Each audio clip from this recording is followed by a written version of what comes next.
देवता ने भगवान को दी, भगवान ने उस पाती को सिर से लगाया, ब्राह्मण को दे दिया, पत्र तुम पढ़ो। ब्राह्मण के दूसरे का पत्र हम कैसे पढ़ सकते? भगवान के पत्र तो तुम्हें ही पढ़ना पड़ेगा। कारण ब्राह्मण पूछ रहा है कि आप क्यों नहीं पत्र पढ़ रहे, हमसे पत्र पढ़वा रहे हो आपका। आपने भागवत जी में सुना होगा, पत्र भगवान कृष्ण ने नहीं पढ़ा, जो पत्र रुक्मिणी जी ने दिया था वो ब्राह्मण से पढ़वाया। तो ब्राह्मण ने पूछा ऐसा क्यों? भगवान कृष्ण ने दाऊ जी से कहा, दाऊ दादा, जिस समय पर ब्राह्मण मेरे राजभवन में आया उस समय मैं सिंहासन पर बैठा था, ब्राह्मण का अपमान हो गया, वो आया और मैं सिंहासन नहीं छोड़ पाया। ब्राह्मण का सम्मान तब होता है जब राजा भी सिंहासन से खड़ा हो जाए। आज अपमान हुआ है ब्राह्मण। तो इससे क्या होगा दाऊ दादा, अगर ब्राह्मण पत्र पढ़ेगा तो मेरे राज सिंहासन से बड़ा ब्राह्मण का सिंहासन हो जाएगा। इसलिए भगवान की कथा बाचने वाला ब्राह्मण जिस गादी पर बैठता है वो व्यास गादी कहलाती है, और व्यास गादी सारे सिंहासनों से बड़ी होती है। इसलिए भगवान ने पत्र पढ़वाया। पत्र तुम पढ़ो, ये पत्र तुम्हें पढ़ना चाहिए। ब्राह्मण ने पत्र पढ़ा, भगवान ने पत्र सुनते से ही कह दिया, रुक्मिणी जी से जाकर कह दो तू श्रृंगार करके गोरा जी के मंदिर पहुंच जा, मैं तुझे लेने के लिए पहुंच जाऊंगा। बोला था कि नहीं बोला था? अरे बोलो तो सही, भागवत जी तो बहुत सुनी तुमने इंदौर में। शिव पुराण का तो हम नहीं कह सकते, पर भागवत का तो कह सकते हैं कि भगवान कह रहे हैं तू जगदम्बा के मंदिर पर श्रृंगार करके पहुंच जा, मैं तुझे लेने पहुंच जाऊंगा। भगवान ने केवल रुक्मिणी जी से नहीं कहा था कि तुम जगदम्बा के मंदिर जाओ, मैं तुम्हें लेने पहुंच जाऊंगा। भगवान हर भक्त से एक बात कहते हैं, तुम मेरे दरवाजे तक पहुंच जा, फिर मैं तुझे लेने के लिए पहुंच जाऊंगा। तुझे आना पहले मेरे द्वार तक पड़ेगा, पहले मेरे दरवाजे पर आना पड़ेगा, तब जाकर तू मुझे प्राप्त कर सकता। अब कहीं की यूं बोल दे कि भगवान ने ऐसा बोला था क्या कि श्रृंगार करके ओटला पे खड़ी रहिए, नहीं मैं तेरे को लेने आ जाऊंगा। अब कई माताएं कहती है मंदिर जाके क्या करेंगे, कथा में भीड़ रे हम जाके क्या करेंगे, तीरथ जाके क्या करेंगे।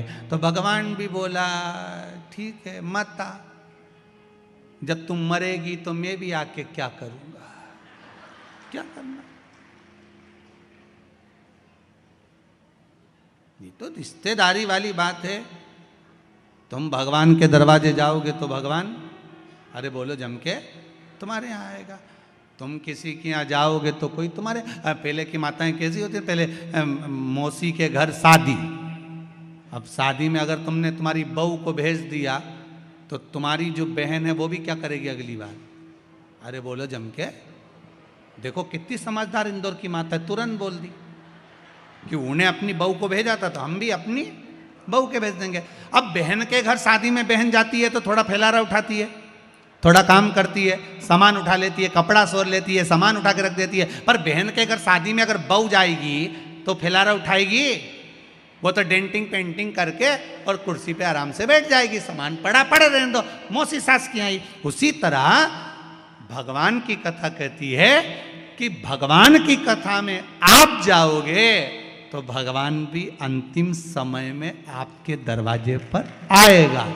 और अगर आप भगवान की कथा में नहीं पहुंचे और तुमने कहा बहू से कह दिया तू चली जा, तो भगवान भी आखिरी में कह देगा यमराज तू चले जा, भगवान काय को छोड़ेगा। और रुक्मिणी को लेने के लिए भगवान आए थे तो रुक्मिणी को गोदी में ले गए थे।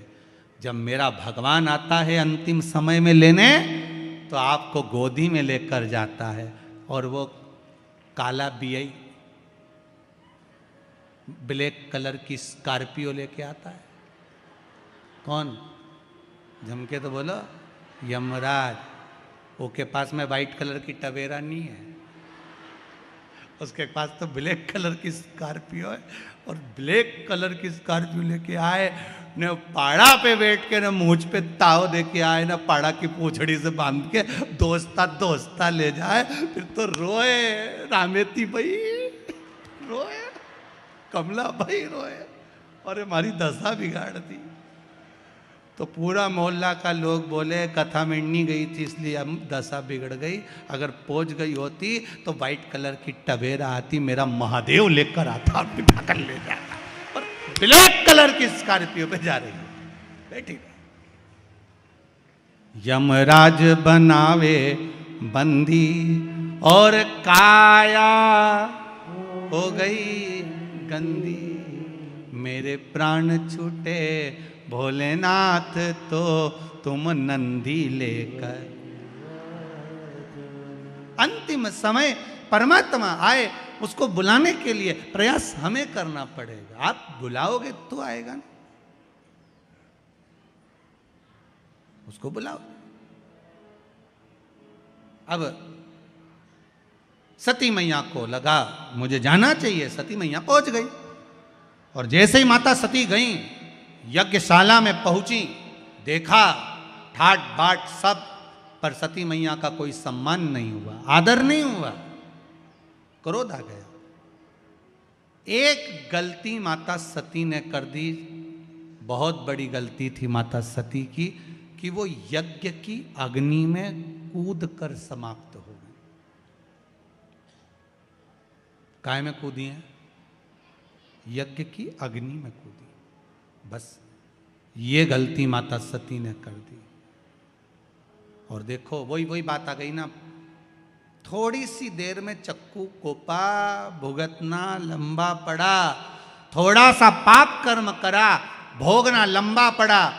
कर्म भोगना बहुत पड़ता है, अब व्यक्ति कर जाता है थोड़ा सा, पर भोगना बहुत पड़ा। माता सती ने यज्ञ की अग्नि में कूदकर प्राणों को त्यागा। शंकर भगवान ने कहा सती गलती कर गई तू, बहुत बड़ी गलती तूने कर दी, यज्ञ की अग्नि में कूदकर प्राणों को त्यागा सती, इसलिए तेरा कोयल का जन्म होगा। काय का जन्म होगा? कोयल का। जब आषाढ़ के 2 अधिक पड़ेंगे, आषाढ़ 2 पढ़ते हैं ना, अधिक मास 2 पढ़ते हैं आषाढ़ के महीने के, जब आषाढ़ के 2 अधिक पढ़ेंगे तब तू मेरा स्मरण करेगी, और मेरा स्मरण करेगी तब जाकर कोयल की योनि से छूटेगी, और फिर हिमालय राज के घर में पार्वती माँ मैनावती के गर्भ से पार्वती बनकर जन्मेगी। भोगना पड़ा कि नहीं भोगना पड़ा? पाप थोड़ा सा कर दिया था, अगर प्राणों को त्यागना ही था तो कहीं और त्याग देते, पर यज्ञ की अग्नि में कूदना जरूरी था क्या? यज्ञ की अग्नि में कूदना जरूरी था? कोई अच्छा काम हो, धर्म का कार्य हो, सत्कर्म हो, भगवान का भजन हो, भंडारा हो, भोजन हो, अच्छा कार्य चल रहा हो, कथा सत्संग चल रहा हो, भगवान का भजन चल रहा हो, तो निवेदन है इसमें बीच में गलत काम के लिए मत कूदना, नहीं तो जिंदगी बेकार हो जाती है, भोगना ज्यादा पड़ जाता है बेकार कर्म के लिए।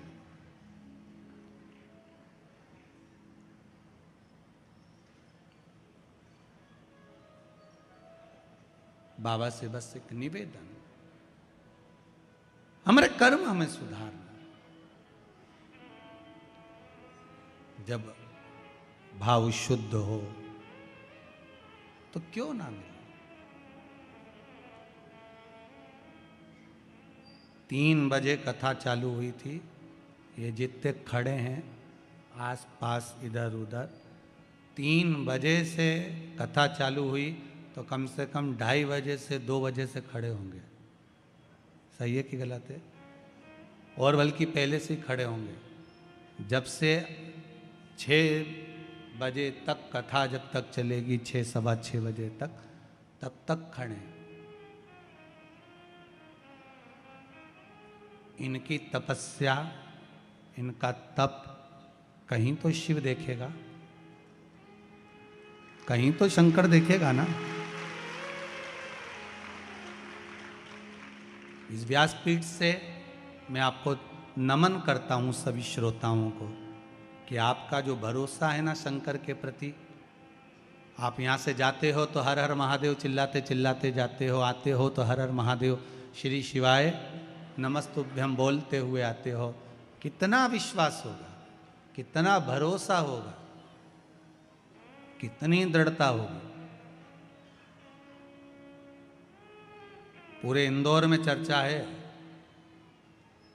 कि विश्वास शंकर के प्रति कितना जागा है, वो देखना है तो ये कनकेश्वरी ग्राउंड में देखिए।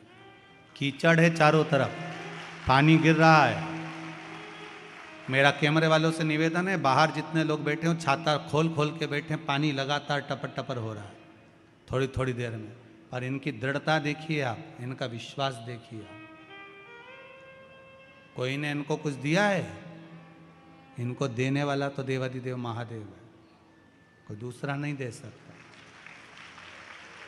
शंकर, जिस जमीन पर आप बैठे हो पूरी गीली है, ये बहन बैठी है ना, यहां से पानी दिस रहा था, बता रहे थे कि यहां से पानी बहकर जा रहा था, पर फिर भी आपका विश्वास बड़ी दृढ़ है,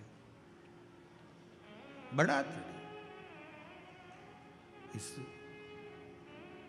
विश्वास के बल पर शिव महापुराण की कथा है।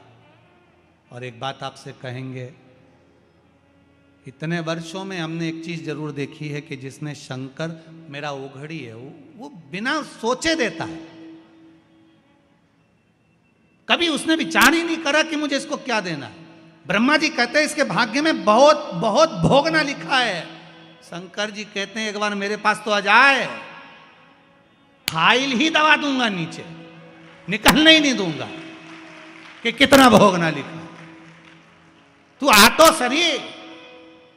ब्रह्मा जी बोल रहे हैं आप फाइल पढ़ो। शंकर जी के फाइल आए तो ब्रह्मा जी बोले मैं आपके पास कभी आने ही नहीं दूंगा। कई लोग ऐसे हैं सारी दुनिया में माथा टेकते हैं, सबके सामने जाके रोते हैं, सबके सामने हाथ फैला लेते हैं, पर शंकर पर भरोसा नहीं कर पाते। शिव जी कहते हैं एक बार मेरे पास आ जा, कितनी भी बेकार फाइल हो सामने आने ही दूंगा, नीचे ऐसी अलमारी में पटकूंगा कि आएगी नहीं।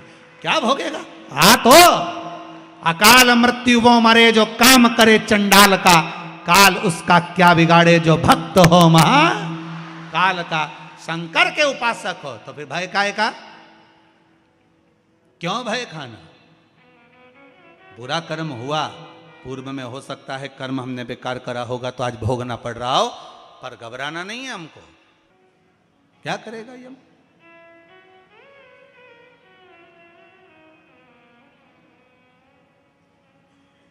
विश्वास की जागरूकता, और जब विश्वास पूर्ण तरह से प्रबल हो जाए तो भगवान भी खड़ा रहता है। महाराज शिव महापुराण की कथा कह रही है, सती आप कोयल का जन्म लोगे। आंखों से अश्रु थे,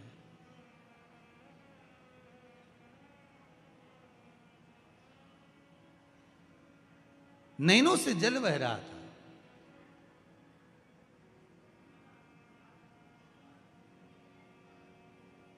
लोग कहते हैं पति के जाने के बाद पत्नी की दशा बेकार हो जाती है, बेधव्य हो जाती है, तो दशा बिगड़ जाती है। पर शिव महापुराण की कथा कहती है सती के जाने के बाद शिव भी मौन हो जाते हैं, शंकर भी मौन है। पति पत्नी का संबंध जो है केवल एक साधारण सा संबंध नहीं है महाराज, केवल एक साधारण सा संबंध नहीं है। बहुत, वो अपने माता पिता को छोड़कर, परिवार छोड़कर आपके लिए आपके घर पर आई है, उसका भी आदर पूर्ण होना चाहिए। एक व्हाट्सएप पे एक मैसेज पढ़ा था, कोई ने लिखकर डाला होगा, तो उसमें लिखा हुआ था कि अपनी पत्नी का सम्मान करो। जो एक जोड़ कपड़ा पसंद करने में पूरी दुकान उठा पटक कर देती है, उसने तुम्हें पसंद करा है।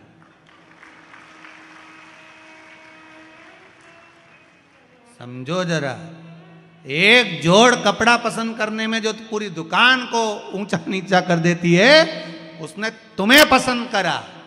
ये उसका सम्मान होना चाहिए कि देखो तुम जैसे के भी पसंद कर लिया, नहीं तो ये भेरू कौन? जरा विचार करिए।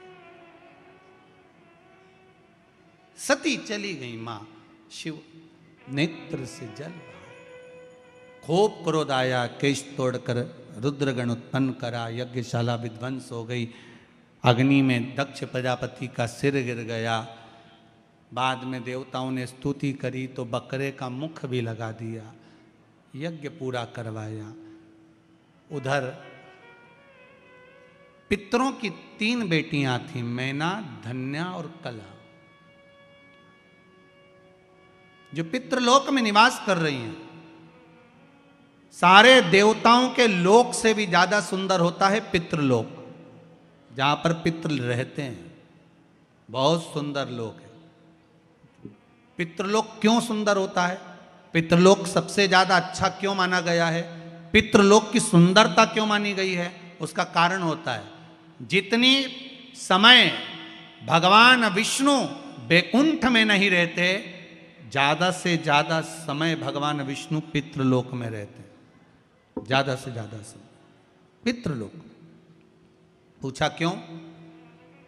परिवार का, कुटुंब का, गोत्र का व्यक्ति जब कोई अच्छा काम करता है, जितनी देर तक वो अच्छा काम करता है उतनी देर तक भगवान विष्णु को उसके पितृलोक में उसके पितरों के पास बैठकर कंधे पर हाथ रखकर बैठना पड़ता है।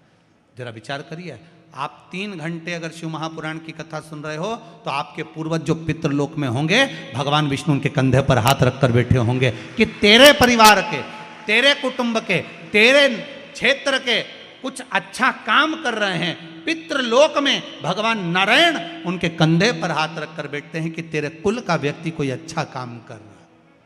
और जब वही कुल का व्यक्ति बेकार काम करता है ना, कोई कथा सुनने आया और तुम उसकी चप्पल चुरा के ले गए,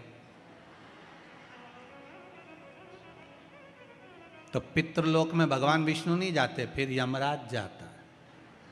और यमराज जाकर उसके दूतों को ले जाकर उन पितरों से कहता है, देख ले तेरे छोरा छोरी चप्पल चुरा रहे, चोटे के बाप देख ले। ऐसा कोसते हैं। तो तुमसे निवेदन है, चप्पल चुरा के उनको मत कुसवाना रे, तुमसे निवेदन।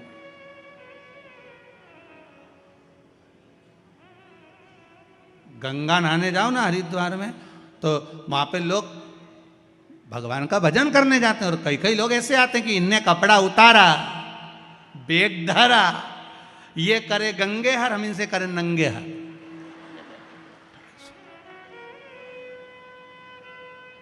ऊपर से देवता हम भी सोच रहे, बताओ बेचारा अपने पूर्वजों को तारने के लिए आया था, उसने तो अपने पूर्वज तार दिए और इन्होंने सामान चुराकर इनके पूर्वजों को धिक्कार दिया।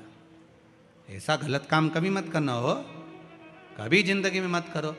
ये होता है कई बार। एक बार एक जगह कथा करने गया, एक माता जी की चप्पल कोई चुरा के ले गया। माता जी बड़ी रोती रोती आई और बहुत गुस्से में आके बोली, गुरु जी बताओ हमारी तो कोई चप्पल ले गया। तो हमने कहा अच्छा है, तुम्हारा काल था, कोई उठा के ले गया, टेंशन खत्म। फिर तुमने क्या करा? हम दूसरे की ले गए। हमने कहा बहुत अच्छी बात है, जाओ तुम जाओ। होता है कई कई कई बार लोगों की दशा।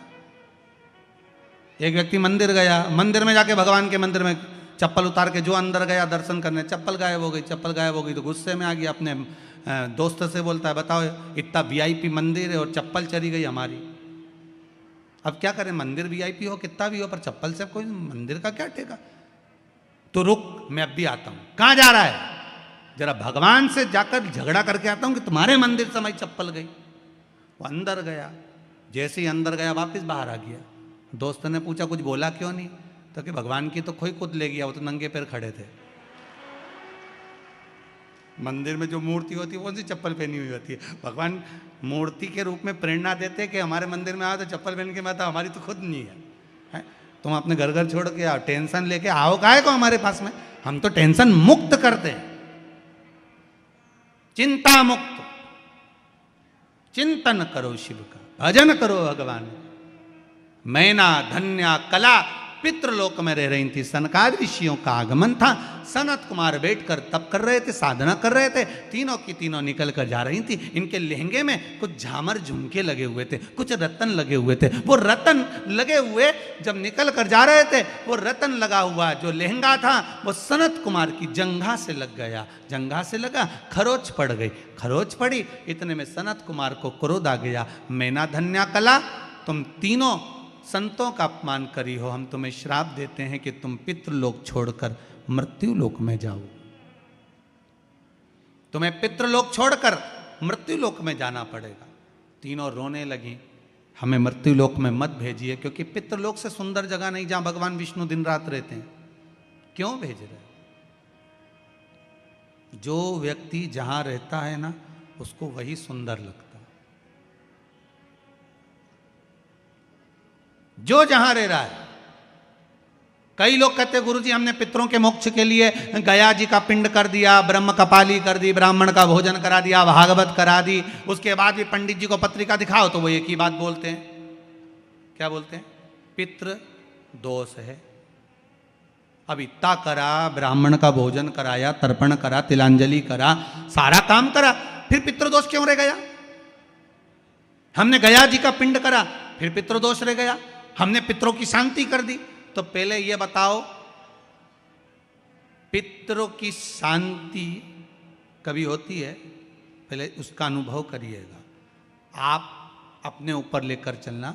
आप यहाँ से जाओ 7 स्टार 5 स्टार होटल में खूब प्रेम से इंदौर से बाहर जाकर, तुम्हें जहाँ जाना वहाँ जाके रहो, खूब अच्छे से रहो, एक से बढ़कर एक होटल में रहो, कितना ही अच्छा वीआईपी से वीआईपी खाना खाओ, वीआईपी से वीआईपी कपड़े पहनो। 1 महीना, 2 महीना, 1.5 महीना, 15 दिन, 20 दिन तुम कितने भी अच्छे से रह लो, पर 20 दिन 22 दिन के बाद तुम्हें अपने घर की याद आएगी कि नहीं आएगी? जम के तो बोलो, आएगी ना। भले तुम्हारे घर में एसी नहीं लगा, डनलप का गद्दा नहीं लगा, भले तुम्हारे घर में वीआईपी भोजन नहीं है, डनलप का गद्दा नहीं है, एसी का रूम नहीं है, पर घर की याद आएगी। भले कुछ भी हो, भले टूटा फूटा मकान हो, पर मेरे को तो मन नहीं लग रहा, मैं तो घर जाऊंगा। थोड़ा मन लगे मेरा, घर जाऊंगा। मैं थोड़ा मन लगे मेरा, मैं घर जाऊंगा। अब मन में तो उनके घर जाने के लिए लगा। अब कितना भी वीआईपी में रह लो, पर आखिरी में घर जाने की याद आती है। कितना भी पिंडदान कर लो, गया जी में जाके पिंड दे दो, ब्रह्म कपाली कर लो, तर्पण कर लो, पितरों को ले जाके गया जी में छोड़ दो, फिर भी पितर कहते हमें तो हमारे घर की याद आती है, इसलिए 16 श्राद्ध में वो तुम्हारे घर आ ही जाते हैं। 16 श्राद्ध में आए और वो इंतजार करते हैं कि तुम हमको क्या क्या खिला रहे, इंतजार करते हैं कि क्या दे रहे हैं। पितरों के देवता आर्यमा जब कौए पर बैठ कर आते हैं ना, तो अपने अपने घर के पितरों को छोड़ते हैं। पितरों को छोड़कर वो इंतजार करते हैं कि मुझे मेरा पुत्र, मेरी पुत्र वधू, मेरी बहू, मेरा बेटा मुझे क्या दे रहा है, क्या खिला रहा है, और फिर उसके अनुसार वो फल प्रदान करते हैं। केवल ऐसा नहीं कि आप एक बार उनको छोड़ आए तो फिर जरूरत ही नहीं पड़ेगी। कई माताएं कहती हैं हम तो गया जी कर आए, अब बामण के नहीं जिमाएंगे। मत जिमा, पर भोगना तो पड़ेगा। पितर आते हैं, जैसे आप कहीं पर भी जाकर रह लो, आपको आपकी घर की याद आएगी। 1 महीने में, 2 महीने में, 15 दिन में, 20 दिन में याद आती है। उसी तरह पितरों को कहीं पर भी रह ले, एक बार साल भर में एक बार आपके दरवाजे पर जरूर आते हैं। उसको भाग देना चाहिए, उनको भाग प्रदान करो। बोलेंगे महाराज मैना धन्या कला रोने लगी, हमको क्षमा कर दो। सनत कुमारों ने कहा हम आपको वर प्रदान करते हैं, आशीर्वाद देते हैं, हम आपको वर देते हैं।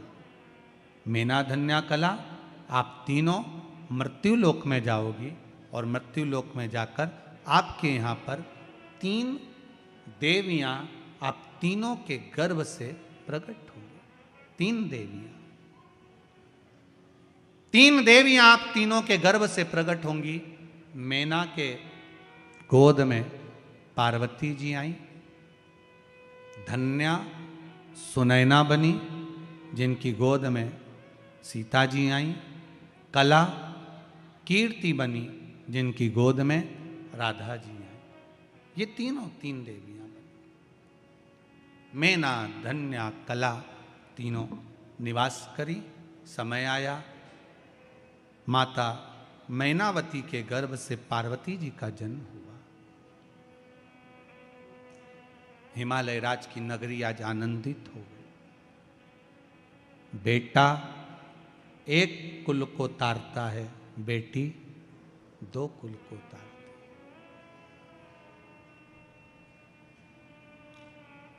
एक बार बेटा अपने माँ बाप को दुखी देख सकता है, पर बेटी कभी अपने माता पिता को दुखी नहीं देख सकती। वो बेटी हो नहीं देख सकती। मेरा एक निवेदन सबसे रहा है, पहले से भी करना, आज भी करता हूं। मां अहिल्या शिव महापुराण की कथा चल रही है, इसमें एक निवेदन करूंगा। आप अपनी बेटी को खूब पढ़ाओ, अच्छे से अच्छे कॉलेज में पढ़ने भेजो, अच्छे से अच्छे स्कूल में पढ़ने भेजो। और मेरा बेटियों से निवेदन है, तुम्हारे पिता तुम्हारे लिए अपनी जान निकाल के रख देते हैं, वो कभी मना नहीं करते कि तू कैसे कपड़े पहन रही है। उसको विश्वास है कि मेरी बेटी पढ़ रही है। मेरी बेटी को मैंने कॉलेज भेजा है, मेरी बेटी को मैंने स्कूल भेजा है। एक बाप अपने बेटे की पढ़ाई पर जितना ध्यान नहीं देता, उतनी अपनी बेटी की पढ़ाई पर ध्यान देता है। 94 तरह के नरक होते हैं, उसमें एक नरक होता है, गरुड़ पुराण में लिखा है, जो कन्यादान से मुक्त होता है। कन्यादान से मुक्त होता है। 94 तरह के नरक में एक नरक ऐसा होता है, जब तक बाप के घर में अगर बेटी का जन्म हुआ है और बाप अगर उस बेटी का कन्यादान नहीं करता, तो बाप को 94 की 94 नरक कई बार भोगना पड़ते हैं। तो मेरा बेटियों से एक निवेदन है, तुम्हारे पिता ने तुमको पढ़ाया, तुम्हारे पिता ने तुम्हारा पालन करा, तुम्हारे पिता ने कभी तुम्हें टोका नहीं, तुम्हारे पिता ने कभी तुम्हें रोका नहीं। बस निवेदन इतना सा है बेटियों से कि अपने पिता को कन्यादान का मौका जरूर देना, यहाँ वहाँ मत चली जाए। अपने बाप को, अपने पिता को कन्यादान का मौका जरूर देना। किसी के बहकावे में आकर, किसी के फुसलाए में आकर, किसी के कहने पर आकर आप किसी के साथ जाने का प्रयास मत करना। कितना भी प्रेम किसी से हो जाए, आखिरी में कह देना कि मेरा पिता कहेगा शादी वहीं करूंगी, मेरा पिता कहेगा कन्यादान का मौका जरूर दूंगी मैं अपने बाबुल को। 94 तरह का नरक मेरा बाप भोगे, ये मैं नहीं देख सकती। ये बेटी की मर्यादा है। आज के जमाने में अनेक धर्म के लोग हमारे हिंदू धर्म की बेटियों को बहला रहे हैं, फुसला रहे हैं, अच्छा अच्छा आकर्षण दिखा रहे हैं, और बेटियां उनके कहने में चली जा रही हैं। मेरा बेटियों से निवेदन है, अपने बाप को नरक मत भोगने देना। 94 तरह का नरक बाप ना जाने कितनी बार भोगता है। हर किसी की यहाँ बेटी का जन्म नहीं होता। दो मित्र मिले बहुत दिनों के बाद, दोनों ने आपस में बात करी। एक बोला, क्यों रे, शादी हो गई तेरी? हाँ। हो गई शादी? हाँ। तेरी हो गई? हाँ। कितने बच्चे तेरे? मेरी 2 लड़कियां हैं, ये मेरे साथ में खड़ी हैं। और तेरी शादी हो गई? हो, मेरे 2 बेटे हैं। 2 बेटे? अरे वाह, अच्छा हुआ भगवान ने मुझे लड़की नहीं दी, अच्छा हुआ मुझे भगवान ने बेटी नहीं दी। कहाँ ध्यान रखता है, स्कूल छोड़ने जाओ, कॉलेज छोड़ने जाओ, उसका ध्यान रखो, शादी करो, ब्याह करो। अच्छा है मेरे घर में 2 बेटे हैं, ध्यान देने की जरूरत नहीं पड़ती, कम से कम बेटे तो हैं घर में। बेटी का जो बाप अपनी बेटियों के हाथ पकड़ा था, उसकी आंख में आंसू ढलने लगे कि मेरे घर में बेटा नहीं, मेरे घर में बेटियां। रो रहा था। एक बेटी ने अपने पिता का मुख देखा, सामने वाले अंकल का कुर्ता खींचा, अंकल का कुर्ता खींचकर कहा, अंकल आप कहते हो कि अच्छा हुआ भगवान ने आपको बेटी नहीं दी? अंकल मैं कहती हूं भगवान बेटी हमेशा भाग्य वालों को देता है, तेरे जैसे खोमले को नहीं देता। जो अपनी बहन बेटी को कभी एक साड़ी नहीं देता, कभी अपनी बहन बेटी को सामान नहीं देता, जैसे जैसे नंदे घर में आती हैं, बहन बेटी घर में आती हैं, तो भाभियों का मुंह भगोना हो जाता है। तो ऐसे के घर में कौन लड़की देगा? कौन दे बेटी? भगवान भी सोच समझ के बेटी देता है। कई कई करोड़पतियों के यहाँ इतना पैसा, लोग कहते हैं इसके घर में बेटी हो जाती है, उसके घर में बेटा हो जाता है। और कई कई ऐसी हैं जो बेचारा ठेला चला रहा है, उसके घर में 2-3 लड़कियां हो जाती हैं। क्यों? कारण क्या है? भगवान ने उसको कन्यादान का मौका नहीं दिया, क्योंकि भगवान जानता है कि 94 नरक भुगताना है। और एक गरीब ठेला चलाने वाले के घर में 3-3 लड़कियां इसलिए दे दी क्योंकि इसको अब मुक्त कर देना है, इसको बैकुंठ तक पहुंचा देना है। कन्यादान करने वाला 94 नरकों से मुक्त हो जाता है। जिन जिन के घर में बेटियां हो उनके चरण छूकर मैं प्रणाम करता हूं। धन्य है आप, आपके घर में बेटी का जन्म हुआ। साधुवादता है आपका, धन्यवाद। बेटी जन्मी, हिमालय राज आज प्रसन्न है जिनके घर में बेटी का जन्म हुआ है। बड़े खुश होना बेटी के जन्म पर, बड़े आनंद में रहना। मेरे घर में बेटी हुई है, उसके बराबर कोई सुख नहीं। और बेटियों से निवेदन है, कन्यादान का मौका जरूर देना। बहलाने फुसलाने में मत आ जाना। कह देना साहब मेरा पिता है, उससे कन्यादान करवाऊंगी मैं। कन्यादान हो मेरे पिता। अब देवऋषि नारद आ गए, उन्होंने थोड़ा सा भाग्य का वर्णन कर दिया। बड़ा सुंदर वर्णन किया। इनको जो पति मिलेगा नग्न वेशधारी, भस्म दमाने वाला, जटाजूट बांधने वाला, मैनावती के गर्भ में गोदी में जो कन्या है उसको देखकर मैनावती रोने लगी। ऐसी बेटी क्यों दूंगी मैं ऐसी जगह पर? जो भाग्य में लिखा है उसे कोई टाल सका है? तुम कितना बदलोगे? कितना बदलोगे? आप पढ़ा सकते हो, लिखा सकते हो, आप डॉक्टर बना सकते हो, आप कलेक्टर बना सकते हो, आप एसपी डीएसपी बना सकते हो, आप सब कुछ बना सकते हो अपने बच्चों को, पर उनका भाग्य नहीं बना सकते। भाग्य तो भगवान लिखकर भेजता है। भाग्य वो लिखता है।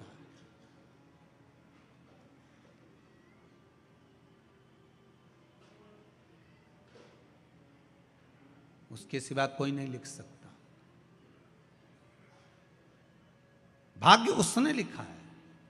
आप बनाओ, डॉक्टर बनाओ, कलेक्टर बनाओ, एसपी बनाओ, डीएसपी बनाओ, सीए बनाओ, इंजीनियर बनाओ, पढ़ाओ, खूब पढ़ाओ, खूब पढ़ाओ, पर भाग्य नहीं बना सकते। भाग्य तो उसने बनाया। कितना बनाया, कैसा बनाया, सुख लिखा कि दुख लिखा, ये उसके हाथ में। एक माँ ने अपने पिता पति से कहा, सुनो बेटी बड़ी दुखी है, आप दुनिया भर में इतना धन लुटाते फिरते हो, मंदिर देवालय में जाकर पैसा पैसा लगाते रहते हो, अपनी बेटी को कुछ दे दो। पिताजी ने कहा उसके भाग्य में सुख नहीं है, मैं नहीं दूंगा। अगर सुख होता तो दुख क्यों मिलता? तो तुम क्या भाग्य लिखने वाले हो? थोड़ा सा सुख दे दोगे तो कुछ चले जाएगा तुम्हारा, दे उसको। पिता ने कहा मैं नहीं दे सकता। माँ कहने लगी मैं दूंगी, दे दो। तिल्ली का लड्डू बना लिया। मकर संक्रांति पे दामाद को भोजन करने बुला लिया। तिल्ली के लड्डू का डब्बा दामाद को दे दिया, उसमें सोने की गिन्नियां फंसा दी उस लड्डू के अंदर। दामाद से कहा ये मेरी बेटी को दे देना। दामाद डब्बा लेकर चला तो उसको याद आया कल बच्चों की फीस जमा करना है, पैसा घर में नहीं है। अगर डब्बा हलवाई को दे जाऊं और उससे पैसे ले जाऊं तो? डब्बा हलवाई को दे दिया, 500 रुपये लेकर घर चले गया, फीस जमा कर दी। शाम के समय पर सेठ जी आ रहे थे, उनको लगा आज मेरी पत्नी का जन्मदिन है, घर पर मिठाई होगी नहीं। पत्नी को तिल्ली के लड्डू अच्छे लगते हैं तो हलवाई के यहाँ गया और कहा कोई ताज़ा लड्डू आया हो तो दो। हलवाई ने वही डब्बा उठाकर दे दिया। पति ने जैसे ही अपनी पत्नी को लड्डू खिलाया उसमें से सोने की गिन्नियाँ निकल रही थी। सोने की गिन्नी निकली तो पत्नी की आंख में आंसू आ गए। आप सत्य कह रहे थे कि भाग्य में नहीं होगा तो नहीं मिलेगा, और देखो मैंने दामाद को लड्डू दिए थे, वो लड्डू वापस मेरे घर में आ गए। अगर किस्मत में होते तो मिल ही जाते ना। भाग्य में हो तो जरूर मिलता है, भाग्य में नहीं होगा तो नहीं मिलेगा, प्राप्त नहीं होगा। आज मैनावती ने सोच लिया क्या करा जाए। देवऋषि नारद ने कहा शिव जी के लगन लगा दो इसको। शंकर की भक्ति में पार्वती मैया ऐसी डूब गई, ऐसी डूब गई, ऐसी डूब गई कि शंकर पति के रूप में माता पार्वती को प्राप्त हुए। शिव दूल्हा बन रहे हैं, माता पार्वती दुल्हन बन रही। शिव बना बन रहे हैं, पार्वती जी बनी बन रही हैं। शादी में 8 दिन पहले 15 दिन पहले से गाते हैं बना जी बना जी बना जी। बना जी इसलिए गाते हैं कि बना के चलना जी, और बनी जी इसलिए गाते हैं कि चाहे कितना ही कुछ बोले पर बनी रहियो, दौड़ दौड़ के मायके मत आइयो। नहीं तो जरा जरा सी बात में दौड़ कर फिर मायके आ जाए, वहीं रहना। हो जाता है थोड़ा विवाद, घर में परिवार में चलता रहता है, पर थोड़ी थोड़ी बात को लेकर मायके नहीं आना। और मेरी माताओं से निवेदन है, बहनों से निवेदन है, अपने ससुराल की बात, जरा जरा सी बात अपने घर पे फोन लगाकर कभी मत बताना, कभी मत बताओ। आज सबसे ज्यादा अगर अदालत में केस चल रहे हैं तो तलाक के चल रहे हैं, जरा जरा सी बात में तुरंत तुरंत थोड़ा हुआ नहीं और बताना प्रारंभ करा। और माताओं से भी निवेदन है, अपनी बेटी को ज्ञान देना चाहते हो, जैसा अपनी बहू के प्रति तुम सोचते हो वैसा ही वैसा ज्ञान अपनी बेटी को दीजिए, अपनी बेटी को दीजिए।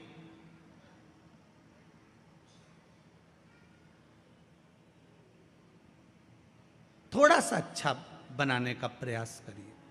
भाग्य में लिखा है, सुख लिखा होगा तो सुख मिलेगा। मान लो एक जगह तलाक हो भी गया, दूसरी जगह शादी करोगे, फिर दुख लिखा होगा तो क्या कर लोगे? भाग्य में जो लिखा होगा वो तो भोगना ही है।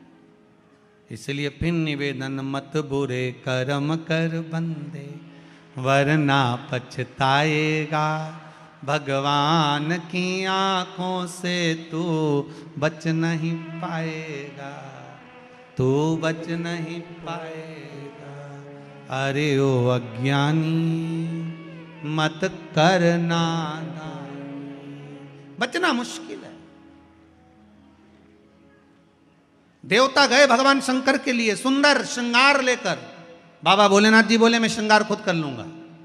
सुंदर सुंदर रथ लेकर गए, बाबा बोले मैं खुद रथ पे बैठ जाऊंगा, मुझे नहीं चाहिए। अच्छे अच्छे लग गए तैयार करने के लिए, बाबा कहे मेरा तैयार मैं खुद कर लूंगा। आज का मुहूर्त था शादी का, बारात लेके ही नहीं गए। शंकर भगवान से पूछा बारात कब चलोगे? शिव जी बोले मैं मुहूर्त तो आन दो। मुहूर्त कब आएगा? जब आ जाएगा जब चल देंगे। मुहूर्त ही नहीं आया, 8 दिन निकल गए, 15 दिन निकल गए। हिमालय राज ने टेंट वाला, घोड़ी वाला सबको वापिस कर दिया। पंडित जी भी वापिस चले गए कि बताओ बारात ही नहीं आ रही तो रख के क्या करेंगे? मुहूर्त ही नहीं आया। अब जो मुहूर्त निकला था वो तो निकाल दिया। शिव जी का मुहूर्त नहीं आया। शिव जी का मुहूर्त कब आया? जब सामने से अर्थी आई, सामने से लोग मुर्दे को लेकर आ रहे थे, राम नाम सत्य कहते कहते शंकर जी खुश हो गए, नाचने लगे, मेरा मुहूर्त हो गया, अब मुझे बारात लेकर जाना है। स्वप्न में अर्थी दिखती है तो समझ लो कोई शुभ कार्य होने वाला है। किसी को मरा हुआ देख लिया स्वप्न में, समझ लो उसकी उम्र बढ़ गई। और आप कोई शुभ कार्य के लिए जा रहे हो, सामने से अर्थी निकल कर चली गई, समझ लो वो कार्य सफल होने वाला है, उसमें सफलता मिलने वाली। अर्थी का दर्शन, कोई कार्य के लिए जा रहे हो, शुभ कार्य के लिए, शुभ माना गया। इसका मतलब ये नहीं है कि तुम शमशान के पास ही घर बना लो, नहीं तो तुम्हारा क्या है, तुम तो कहो सीवर वाला महाराज बोला है, अपन तो शमशान के पास घर बना लो, रोज मुर्दा आता जाता दिखेगा तो अपना कार्य अच्छा होता जाए। इसका मतलब ये नहीं हो। शुभ कार्य के लिए शिव जी श्रृंगार कर रहे हैं। इतने में भगवान शंकर तो जाके नंदी पर बैठ गए थे। नंदी पर बैठे तो भोलेनाथ जी से भगवान विष्णु ने कहा प्रभु आप ऊपर कुछ मत पहनो पर नीचे तो कुछ पहनो। एक आसन पर भगवान भोलेनाथ जी बैठे थे। शिव जी ने कहा इसी आसन को मान लेता हूं। बांधा, खुल गया, फिर बांधा, फिर खुल गया। आसन तो आसन था, खुल रहा था तो शंकर जी ने अपने गले में से सांप को उठाकर नीचे बांध लिया। बांध कर नंदी पर जाकर बैठ गए। नंदी पर बैठे तो उल्टे बैठे, नंदी का मुख उधर था, शिव जी का मुख इधर था। इंद्रदेव ने शंकर जी से जाकर पूछा भोलेनाथ जी आपकी शादी हो रही है, दूल्हा हमेशा सीधा बैठता है, आप उल्टे क्यों बैठे हो? शंकर भगवान बोले हमारा कोई बाप नहीं, हमारा कोई भाई नहीं, बारात कैसे देखेंगे? आगे से नंदी देखेगा, पीछे से हम देखेंगे, इसीलिए उल्टे बैठे थे, नंदी पर औंधे बैठे। और जो बारात चली और देवताओं ने शहनाई बजाना प्रारंभ करी, जैसे ही शहनाई बजाना प्रारंभ करी तो जो आसन पे बंधे हुए थे महाराज वो भी डोलने लगे। जैसे ही डोलने लगे तो पुंगी बजाने वालों ने जैसी शहनाई बजाई, बाबा का आसन फिर खुल गया। ब्रह्म देवता नाचते नाचते आकर बोले प्रभु प्रभु प्रभु। भोलेनाथ जी बोले क्या हो गया? आसन फिर खुल गया। शंकर भगवान ने सांप को फिर लपेटा, चुपचाप लपेटा, क्यों खुल रहा है बार बार? सांप बोला प्रभु आपकी शादी है, आदत से छूट नहीं सकता, ये पुंगी बजाते हैं और मेरे को जब तक नाचू नहीं आनंद नहीं होता है। उज्जैन में वो घोड़ा गाड़ी चले ना, तांगा, उज्जैन में सवारी बैठ गई तांगे में, तांगे वाला सवारी लेकर चला स्टेशन की, सुबह सुबह का समय। अब वो तांगा चलाने वाला कि जो तांगा था, घोड़ा गाड़ी थी, वो थोड़ी देर बाद रुक जाए। तांगे वाला नीचे उतरे, नाचे, फिर गाड़ी में बैठे तांगे में, फिर चले, फिर वो घोड़ी रुक जाए, फिर चले। अब जो बैठे बेचारे स्टेशन जाने वाले, उनकी ट्रेन नहीं छूट जाए, तो उनने पूछ लिया, भैया ये पागलपंती क्यों करे बार बार बार बार। नीचे उतरे ने, नाचे ने, फिर आगे बढ़े। उसने कहा, जी जो बारात की घोड़ी थी वो तांगा में आ गई और तांगा की घोड़ी घर रह गई। अब जब तक नाचो नहीं तब तक आगे बढ़े नहीं, क्योंकि वो आदत, अब उसकी आदत थी वो घोड़ी की, जब तक वो दो चार के देख नहीं ले तब तक दो कदम चले नहीं। तो बेचारा तांगे वाला ही उतर के नाच रहा था। अब जैसे ही ये पुंगी बजाए, सेनाई बजाए और बाबा खुल के बैठ जाए। अब भोलेनाथ जी ने उसको फिर बांध लिया और थोड़ी देर बाद फिर खुल गया। इंद्रदेव ने ब्रह्मा जी से कहा, बारात अच्छी नहीं लग रही, आप आमंत्रण करें। शिव जी से कहें जैसे शंकर जी वैसी बारात होना चाहिए। शंकर भगवान ने डमरू खड़का दिया, डाकनी पुसाचनी भूत चुड़ैल भयंकर आ गए, सब नाचने लगे। आगे आगे 33 कोटि देवता, पीछे डाकनी पिसाचनी भूत चुड़ैल, इतने भयंकर भयंकर रूप रख के आए जिनका वर्णन नहीं। ऐसा रूप रख के आए, सब नाचने लगे। इंद्रदेव ने ब्रह्मा जी से पूछा, ब्रह्मदेव आगे आगे जो देवता नाच रहे हैं, कोई तो कत्थक कर रहा है, कोई भांगड़ा कर रहा है, कोई गरबा कर रहा है, पर ये भूत चुड़ैल नाच रहे, इनके नाचने का समझ में नहीं आ रहा है, ये कैसे नाच रहे हैं, इनके नाचने का कोई नाम है क्या? ब्रह्मा जी बोले, चिंता मत करो, लोग इसे कलयुग में डिस्को कहेंगे। कलयुग में लोग इसको डिस्को कहेंगे। समझ में नहीं आता, ऐसे हाथ पटकते जैसे ततैया छा गया। कहीं कहीं का तो जमीन पे सो जाए, ऐसा लगे जैसे मिर्गी आ गई बापड़ा के।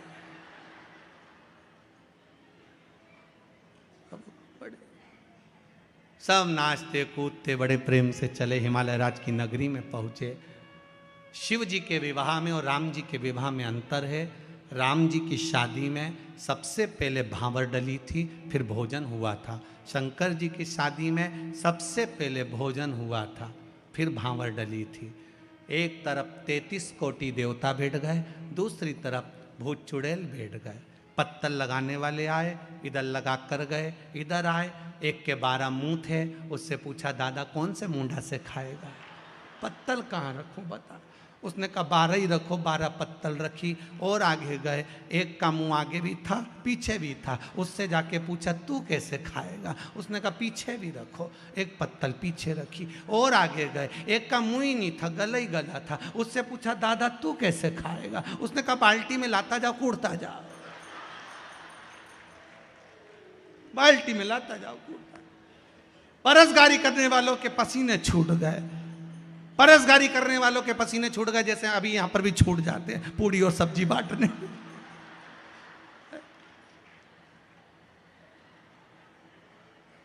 मैं चैनल वालों को बोला था कल भी और परसों भी बोला था कि यहाँ पर जो पंडित रमेश मेंदोला मित्र मंडली जो भोजन करा रही है पूड़ी सब्जी का, इसका एक बार दर्शन जरूर कराओ जरा टीवी वालों को, कि कितने लोग कितने लाइन से और कितने प्रेम से भोजन कर रहे हैं। उसका एक आनंद ही दूसरा होता है, उसका सुख ही दूसरा होता है। तो परसगारी करने वालों के पसीने छूट गए। अब पसीने छूटे तो परसगारी करने वाले पहुंचे, और पहुंचते से ही हिमालय राज से जाकर कहा, महाराज जी ऐसी बारात हमें से नहीं जिमाई जाए, हमसे बड़े परेशान हो गए, जिमा जिमा के क्या करें। हिमालय राज ने कहा, ब्याह नारद जी ने पक्का कराया, उसको पकड़ो। बीच में जो होता ना, उसकी आपस सबसे ज्यादा होती। नारद जी को पकड़ा, नारद जी बोले क्या बात है, इनको कैसे जिमाए। नारद जी बोले, देवता तो बैठ के जिम रहे हैं ना, हाँ, इनका क्या करे भूत चुड़ैल का। तो क्या कुछ मत करो, इनके हाथ में एक एक प्लेट पकड़ा दो, एक एक चम्मच पकड़ा दो, जैसे गाय के खूंटा से छोड़े, इनके पूरे ग्राउंड में छोड़ दो, बस जान दो जरा दम के।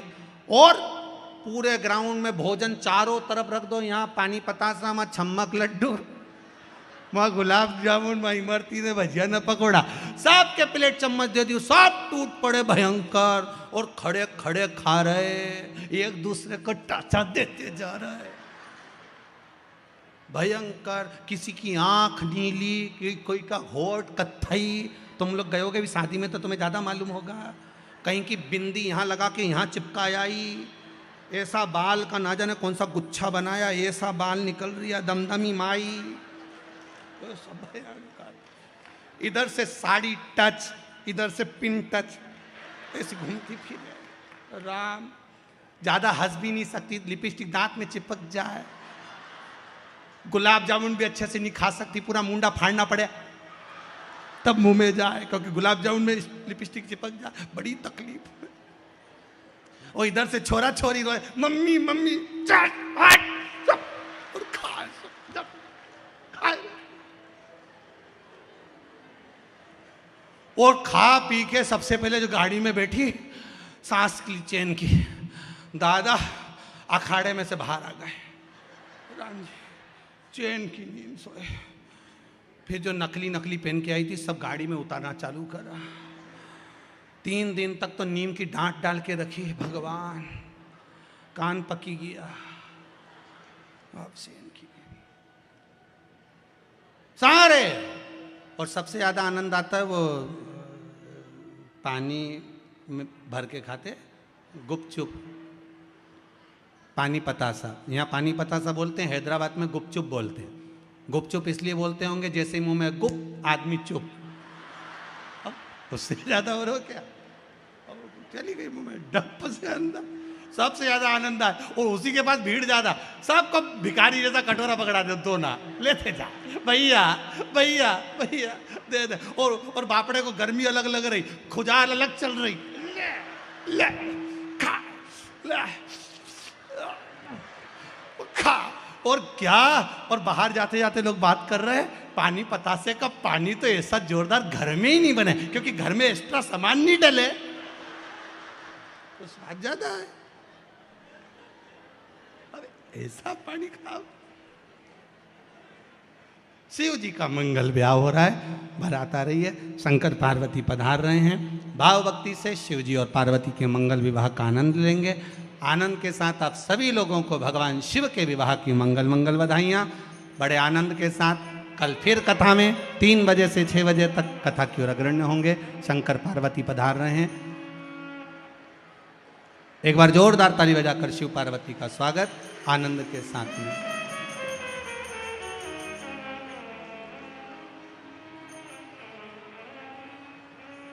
अंतर्राष्ट्रीय राम स्नेही संप्रदाय में संत श्री हरिराम जी शास्त्री जी जोधपुर वाले हमारे बीच में आए हैं। एक बार जोरदार ताली बजाकर उनका स्वागत। 5 मिनट का आशीर्वाद वचन आदरणीय गुरुदेव से प्राप्त करेंगे अपन। माइक दीजिए गुरु जी के पास। 5 मिनट का आशीष वचन गुरु जी से प्राप्त करेंगे।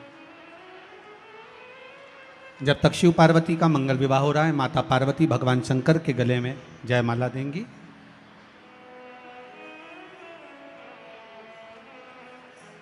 बोल काशी विश्वनाथ भगवान की जय। शंकर भगवान माता पार्वती के गले में जयमाला दे रहे हैं।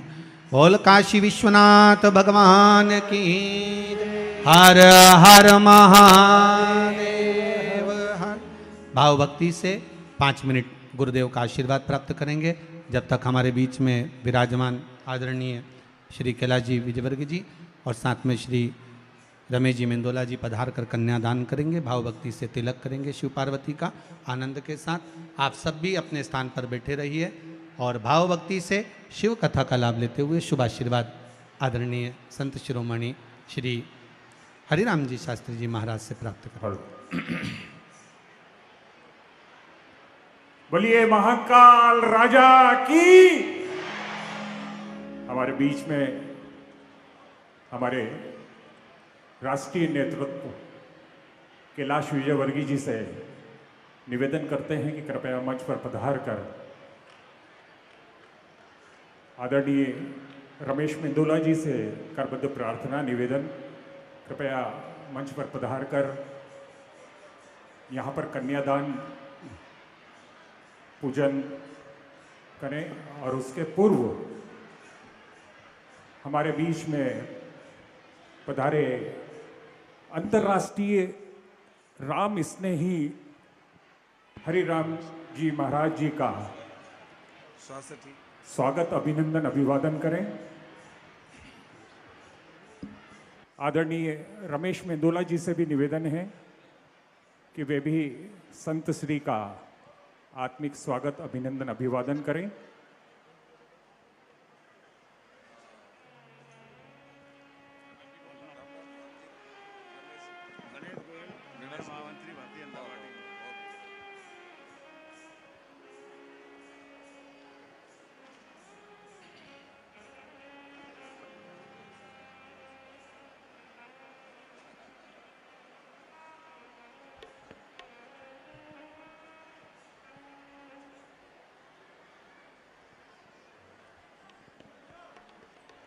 आइए हम सब भी जोरदार तालियों से इस पूजन के साथ जुड़े।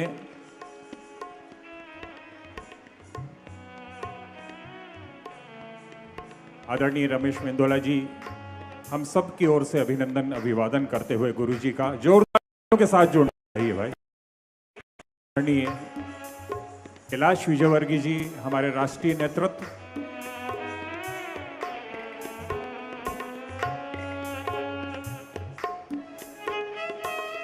आदरणीय कमल वाघेला जी, हरिनारायण यादव जी, सुमित मिश्रा जी, आदरणीय राजेंद्र राठौर जी, चंदू शिंदे जी,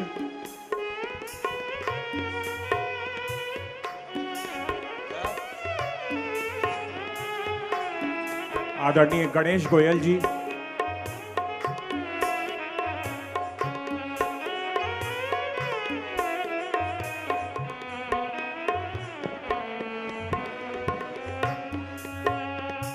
आइए हम ऐसे अवसर के साक्षी बने हैं। यह विवाह शिव पार्वती के विवाह के साक्षी आप सब लोग बने हैं, कन्यादान कर रहे हैं। पूज्य गुरुदेव हम सबके अंतर्राष्ट्रीय राम स्नेह मार्गदर्शक संप्रदाय के संत श्री हरिराम जी शास्त्री जी जोधपुर वालों से आशीर्वचन 5 मिनट का अपन ग्रहण करेंगे। सभी लोग अपनी जगह पर बैठे रहें। 5 मिनट का आशीर्वचन आदरणीय गुरुदेव से।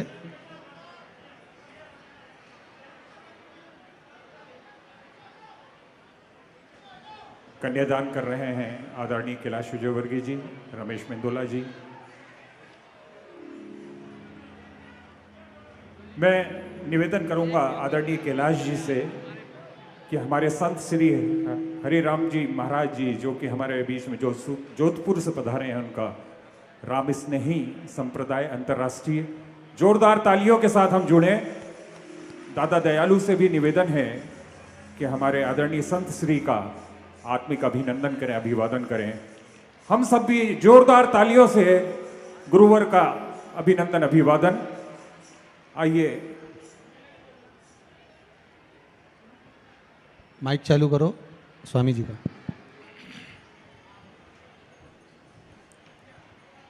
संसदी का स्वागत अभिनंदन आदरणीय रमेश मेंदोला जी करें।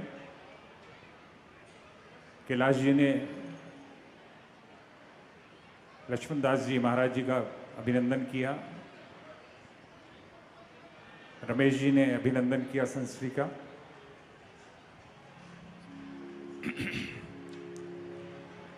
हर हर महादेव, हर हर महादेव। रमतीत राम गुरुदेव जी, पुनीति हूँ काल के संत, जिनको राम चरण की वंदन बार अनंत। यम ब्रह्मा वरुणेन्द्र रुद्र मरुतस्तनवन्ति देव्यस्तवैर्, वेदै सांग पद क्रमोपनिषदैर्गायन्ति यं सामगाः। ध्यानं वस्तत्तद्गतेन मनसा पश्यन्ति यं योगिनः, यस्यान्तं न विदुः सुरासुरगणा, देवाय तस्मै नमः। अनंत विराट विश्वात्मा जगत नियंता सर्वांतर्यामी सच्चिदानंद घन भगवान भोलेनाथ सदाशिव शंकर भगवान के श्री चरणों में प्रणति करते हुए मेरे आराध्य देव इष्ट देव अंतर्राष्ट्रीय राम स्नेही संप्रदाय के जन्मदाता पूज्यपाद स्वामी जी श्री रामचरण जी महाराज के पावन से चरणों में वंदन करते हुए व्यासासन को सुशोभित कर हम सभी को शिव पुराण के माध्यम से शिव भक्ति से ओतप्रोत करने वाले परम श्रद्धेय आदरणीय सम्माननीय श्रद्धेय प्रवर श्री प्रदीप जी मिश्रा जी और इंदौर शहर के महामंडलेश्वर परम श्रद्धेय श्री लक्ष्मण दास जी महाराज साहब, बहुत ही कर्मठ और जुझारू और राष्ट्र समाज देश के प्रति समर्पित भाई श्री कैलाश जी विजयवर्गीय जी, रमेश जी मंदोला जी आदि सभी मित्र मंडली और आप सभी धर्म प्रेमी धर्म प्राण बंधुओं, माताओं, बहनों, मैं अभिभूत हूँ। बहुत समय से प्रदीप जी मिश्रा जी का अनन्य भाव यदा कदा भक्तों के माध्यम से सुनने को मिल रहा था। कल ही कैलाश जी विजयवर्गीय जी का भाव प्राप्त हुआ कि आप भी इस तरह का कार्यक्रम चल रहा है तो आप पधारिए। अभी मैं पिछले 15 दिनों से यहाँ इंदौर के प्रवास में था और आज आपके बीच आना हुआ। शंकर भगवान की दिव्यता और महत्ता से हम सबको गदगद किया और बहुत ही आनंदित किया, क्योंकि भगवान की भक्ति सर्वोपरि है और भगवान के इस शंकर भगवान के दरबार में जो आ जाता है वह सब कुछ बेड़ा पार कर लेता है और सब कुछ आनंदित हो जाता है। शंकर भगवान के दरबार में दुख दर्द मिटाए जाते हैं। शंकर भगवान के दरबार में दुख दर्द मिटाए जाते हैं। दुनिया के सताए लोगों यहाँ सीने से लगाए जाते हैं। दुनिया के सताए लोग यहाँ सीने से लगाए जाते हैं। क्यों डरते हो ए दीवानों इस दर पर शीश झुकाने से? अरे ओ दीवानों इस दर पे तो शीश भेंट चढ़ाए जाते हैं। यह महफिल है मस्तानों की, हर शख्स यहाँ पर मतवाला। यहाँ जामे हकीकत के प्याले भर भर पिलाए जाते हैं। इल्जाम लगाने वालों ने इल्जाम लगाए लाख, मगर प्रभु की सौगात समझकर हम इसे सिर पे उठाए जाते हैं। हम इसे सिर पे उठाए जाते हैं। भगवान शंकर की भक्ति को करने वाला, भगवान शंकर की शरणागत होने वाला, वो किसी की परवाह नहीं करता है और भगवान में समर्पित हो जाता है। और जो भगवान की भक्ति को जो समर्पित हो जाता है वह सब कुछ अपने जीवन में प्राप्त कर लेता है। उसकी जीवन में कोई भी आकांक्षा या तमन्ना या महत्वाकांक्षाएं शेष नहीं रहती हैं। वो अपने जीवन में सब कुछ प्राप्त कर लेता है। तो इस तरह का रमेश मंडोला जी का ये मित्र मंडली के द्वारा आयोजित इस शिव पुराण के कार्यक्रम में आप सभी का जो भाव अभिभूत करने वाला है और शंकर भगवान की दिव्यता से हम सबको आनंदित करने वाले ऐसे प्रदीप जी मिश्रा जी, जो हमारे बहुत ही अपनी सहज और सरल भाषा में विनोद भाव से और हास्य भाव से छोटी छोटी बात को इस तरह से व्यक्त करके हमारे दिल और दिमागों में बिठाकर हमें वो करने के लिए और शास्त्रोक्त परंपराओं को करने के लिए हमें विवश करने वाले ऐसे प्रदीप मिश्रा जी का बहुत बहुत हृदय से मैं सम्मान और अभिनंदन और स्तवन करता हूँ। इन्हीं मंगल भावनाओं के साथ मैं अपनी वाणी को विराम देता हूँ। जय हिंद, जय भारत। संत श्री के लिए एक बार जोरदार तालियां उनके श्री चरणों में। और मैं बहुत ही विनम्रता के साथ, आदर के साथ कैलाश जी से निवेदन करूंगा कि वो थोड़ा सा आभार गुरु जी का शब्दों के साथ।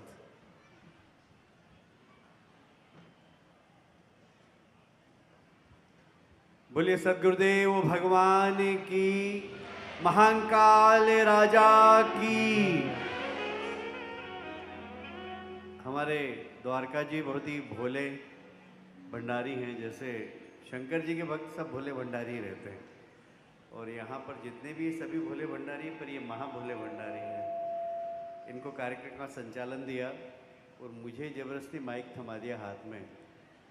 आप खुद ही आभार प्रदर्शन कर चुके थे उनका। तो मैं हमारे बीच में बहुत प्रसन्नता की बात है कि यह मंच संतों की उपस्थिति के माध्यम से दिव्यता प्रदान करता है प्रतिदिन।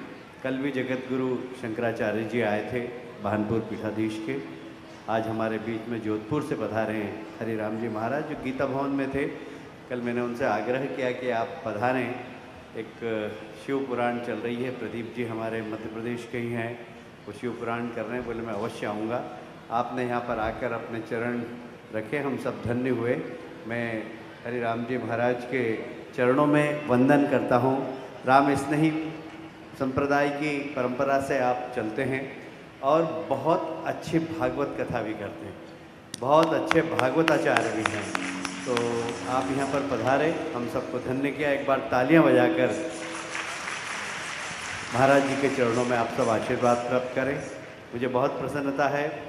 प्रदीप जी बहुत बड़ी बात को, बड़ी बड़ी बातों को बहुत ही विनोद के साथ हमारे अंतर्मन में उतारने की कोशिश कर रहे हैं। दुर्भाग्य है कि पाश्चात्य संस्कृति का प्रभाव जिस तरीके से हमारे समाज में पड़ रहा है, वह कहीं न कहीं हमारे परिवार संस्था को बहुत प्रभावित कर रहा है। एक बहुत छोटी बात कही उन्होंने कि बेटियों को घर में कुछ भी हो अपने मायके में नहीं बताना चाहिए। बहुत छोटी बात है, पर परिवार संस्था को मजबूत करने वाली और बहुत सारी बातें उन्होंने, मैं अभी घर पे टीवी पे भी देख रहा था और यहाँ फिर मैं आया, आकर मैंने यहाँ पर भी उनके जो विनोद में उन्होंने बड़ी बात कही।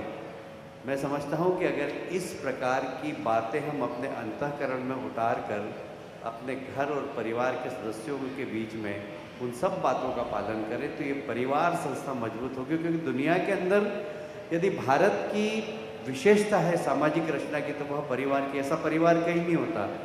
अंग्रेजी में कोई भी मिले, कौन है हमारे अंकल है, मामा जी का अंग्रेजी कुछ होता ही नहीं, क्योंकि अंग्रेजों के यहाँ मामा जी होते ही नहीं है। मौसा जी का कोई अंग्रेजी नहीं होता, क्योंकि अंग्रेजों के यहाँ मौसा जी नहीं होते। फूफा फूफी सब अंकल, क्योंकि उनके कोई रिश्ते ही नहीं होते हैं। हमारे यहाँ होते रिश्ते, मामा है, मामी है, फूफा है, फूफी है, ननंद है, भौजाई है, ये सब रिश्ते हमारे यहाँ हैं। ये परिवार संस्था है, ये भारत की विशेषता। दुनिया में ऐसा परिवार कहीं पर भी नहीं होता और यही सामाजिक संरचना को मजबूत करता है। मैं समझता हूँ ये टूटने लगा है। अभी महाराज जी ने बहुत एक समाज की बहुत ही दर्दनाक बात कही कि बहुत ज़्यादा तलाक के प्रकरण कोर्ट में चल रहे हैं। पहले तो तलाक होता ही नहीं था और कम से कम मुझे तो याद है कि हमारे समाज में कभी तलाक ही नहीं होता था, पर हमारे समाज में भी आजकल चालू हो गया। इसीलिए कि जो पाश्चात्य संस्कृति का प्रभाव बच्चों में पड़ रहा है, ये कहीं ना कहीं परिवार संस्था को चोट पहुंचा रहा है, जो भारत की विशेषता है, जो हमारे देश की विशेषता है। और इसके ऊपर बहुत अच्छी तरीके से शिव पुराण के माध्यम से प्रदीप जी ने समझाने की रोज कोशिश कर रहे हैं। मैं समझता हूँ यह समाज सुधार का एक बहुत बड़ा राष्ट्रीय आंदोलन प्रदीप जी के माध्यम से हो रहा है। शिव पुराण तो हो ही रहा है, और समाज कैसे मजबूत हो, इसको एक बहुत बड़ी दिशा देने का आप काम कर रहे हैं। एक बार जोरदार प्रदीप जी के चरणों में प्रणाम करें। बहुत बहुत धन्यवाद।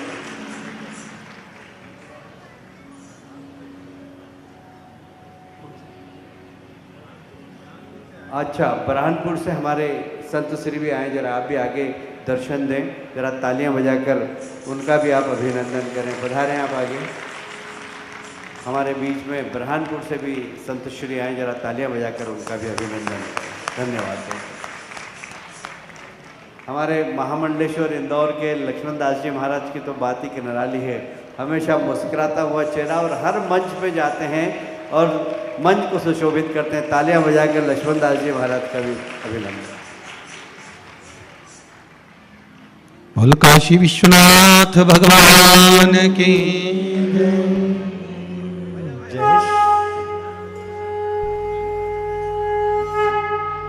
जय शिव ओंकारा, भोले बजे शिव ओंकारा।